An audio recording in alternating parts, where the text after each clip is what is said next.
ओम शांति। 2/8/1975 की अव्यक्त मुरली। हेडिंग है विदेश में ईश्वरीय सेवा का महत्व। डबल विदेशी बच्चों के लिए विदेशी बनने वाले ज्योतिर्मय ब्रह्म महातत्व के वासी शिव बाबा बोले, बाप दादा के सम्मुख कौन से बच्चे सदा रहते हैं? सदा सम्मुख रहने वाले बच्चों की विशेषता क्या है? ऐसे विशेष आत्माओं के प्रति बाप दादा को विशेष रूप से मिलन मनाना होता है। ऐसे बच्चों को नैनों के सितारे व जहान के नूर कहा जाता है।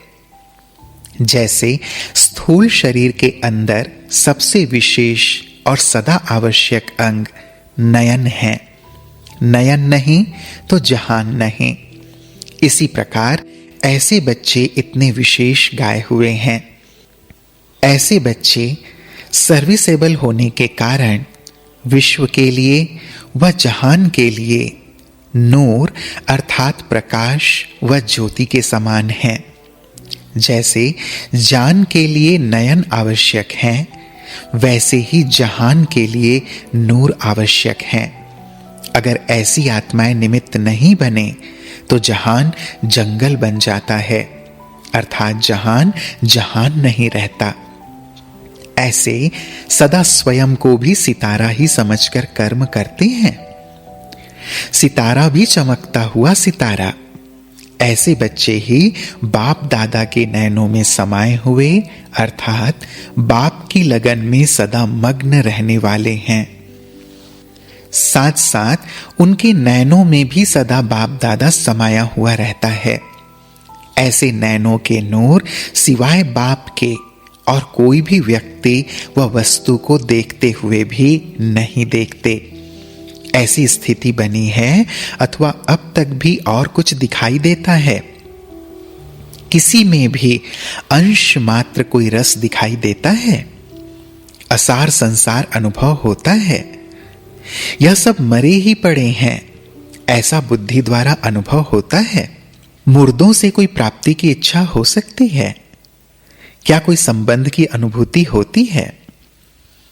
ऐसे इच्छा मात्रम अविद्या सदा एक के रस में रहने वाले, एक रस स्थिति वाले बन चुके हो अथवा अब तक भी मुर्दों से किसी प्रकार की प्राप्ति की कामना है या कोई विनाशी रस अपनी तरफ आकर्षित करते हैं। जब तक कोई प्राप्ति की इच्छा व कामना है या कोई रस का आकर्षण है तो बाप दादा के नैनों के सितारे नहीं बन सकते। वह सदा नैनों में बाप दादा समा नहीं सकते। एक हैं ऐसी विशेष आत्माएं जिन्हों को नूरे रत्न व नैनों के सितारे वह जहान के नूर कहते हैं। तो फर्स्ट नंबर में तो नैनों के नूर हैं। सेकेंड नंबर क्या है? जैसे नूरे रत्न प्रसिद्ध हैं, नूरे जहान व जहान के नूर, इसी प्रकार सेकेंड नंबर वाले किस रूप में प्रसिद्ध हैं? भुजाओं के रूप में। ब्रह्मा की भुजाएं अनेक दिखाते हैं। सेकेंड नंबर वाली भुजाएं जरूर हैं, अर्थात सहयोगी आत्माएं हैं। तो स्वयं को फर्स्ट नंबर में समझते हो या सेकेंड नंबर के? लंदन का ग्रुप कौन से नंबर में है? जबकि डबल विदेशी ग्रुप ने बाप दादा का विशेष आह्वान किया है। विदेशी तो सब हैं, लेकिन यह डबल विदेशी हैं। तो डबल विदेशियों को विशेष रूप से बाप दादा का शो करना पड़े। वह तब कर सकेंगे जब नैनों के नूर बनेंगे, भुजाएं नहीं।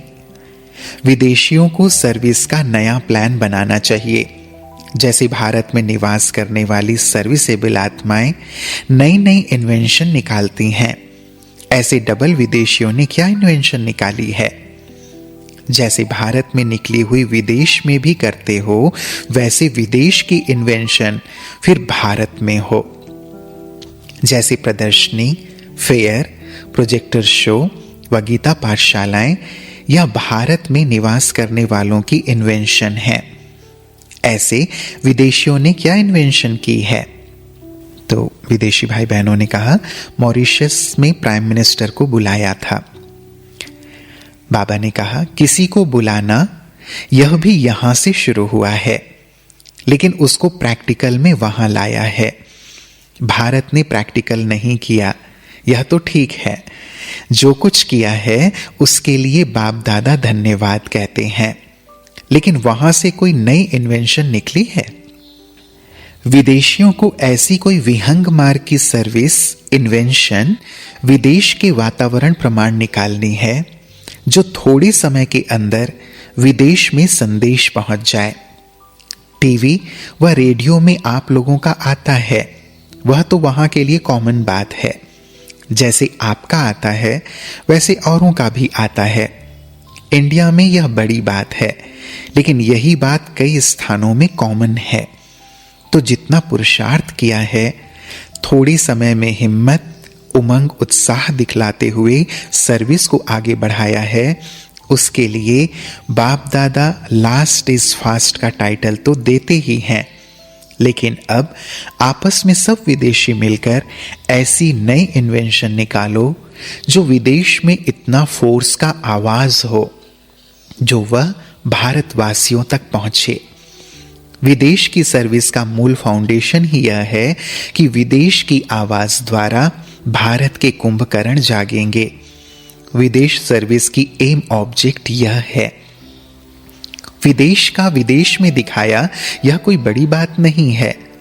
उस लक्ष्य से विदेश की सेवा ड्रामा में नूंधी हुई है, और अब तक भी कोई भी इन्वेंशन का आवाज विदेश से ही होता आया है।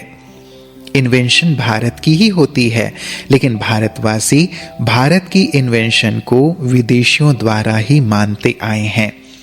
ऐसे ही यह ईश्वरीय प्रत्यक्षता की आवाज विदेश सर्विस ही भारत में नाम बाला करेगी। तो विदेशी इस कार्यार्थ निमित्त बने हुए हैं, इसलिए अब ऐसी इन्वेंशन निकालो। कोई ऐसी आत्मा को निमित्त बनाओ जिसने अनुभव का आवाज हो। इसे फिर से सुने। कोई ऐसी आत्मा को निमित्त बनाओ जिनके अनुभव का आवाज हो, मुख का आवाज नहीं। अनुभव का आवाज विदेश से भारत तक पहुंचे। अंतिम समय में विदेश सेवा को इतना महत्व क्यों दिया है, जबकि जाने वालों का भी संकल्प होता है कि ऐसे नाजुक व नजदीक समय पर विदेश में क्यों भेजा जाता है, जबकि अंत में विदेश से भारत में ही आना है। फिर भी विदेश सेवा आगे बढ़ रही है। अच्छे अच्छे हैंड्स विदेश सेवार्थ भेजे जा रहे हैं, जबकि भारत में आवश्यकता है। निमंत्रण है, फिर भी क्यों भेजा जा रहा है? और यह भी जानते हैं कि अन्य मतांतरों का स्वर्ग में आने का पाठ नहीं है, लेकिन जो ट्रांसफर हो गए हैं, वह कन्वर्ट हो गए हैं, उन आत्माओं को अपनी आदि धर्म में लाने के लिए भेजा जाता है, जो बहुत थोड़े होंगे। इसका मूल आधार व विदेश सर्विस की एम ऑब्जेक्ट यह है कि विदेश द्वारा भारत तक आवाज पहुंचने का राज ड्रामा में नूंधा हुआ है। इसलिए विदेश की सर्विस को फर्स्ट चांस दिया हुआ है।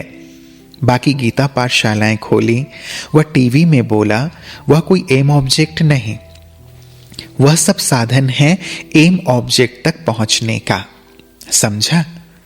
तो अब आपस में ऐसी राय करो कि जल्दी से जल्दी भारत तक आवाज कैसे फैलावें, विदेश द्वारा भारत में आवाज कैसे हो। आज खास विदेशियों के लिए बाप दादा को भी विदेशी बनना पड़ा है। बाप दादा विदेशी न बनते तो मिल भी ना सके। विदेशी विशेष आत्माएं जो कि विशेष कार्य के निमित्त बने हुए हैं, ऐसे होवनहार ग्रुप को देखने के लिए व साकार रूप में मिलने के लिए निराकार और आकार को भी साकार रूप का आधार लेना पड़ा। ऐसी विशेष आत्माएं सदा अपने को विशेष आत्मा समझते हुए मनसा वाचा कर्मणा विशेष संकल्प वाणी और कर्म करते रहो। दोनों ही तरफ के ग्रुप्स अच्छे हैं। आप लोगों के निमित्त अन्य आत्माओं को भी चांस मिल गया और सब आत्माएं, उसमें भी विशेष मधुबन निवासी, अपने को सदा लकीएस्ट समझो, क्योंकि सिवाय मधुबन के बाप दादा कहाँ भी मिलन नहीं मना सकते। तो विदेशी बच्चों ने कहा, लुसाका में क्यों नहीं आते? तो बाबा ने कहा, आकारी रूप में यहाँ वहाँ जा सकते हैं।